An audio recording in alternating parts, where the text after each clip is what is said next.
I've talked about it as well, and we look historically, and the construct that we've been looking at, in which he's referred to, Dr. Redfield's referring to, is what's happened with influenza pandemics, where we have a second wave in the respiratory season.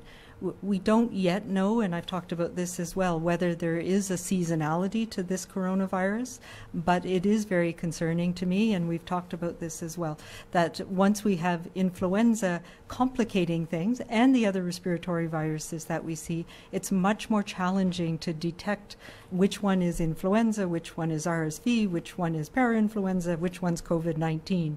And we know with COVID-19 it can be under the surface for quite some time. So that's why it is so important for us to do everything we can over the coming weeks. We've managed to control this one fairly well right now, but we're starting to see community outbreaks, and we need to get on those right away. And so important for us to try and get this is down to zero as much as we can now, and that's where we've been emphasizing how important it is not to be around others if you're sick. Because come the fall, when we start to see other respiratory viruses again, it gets much more complicated for us, and that's when we're planning as well for the fall.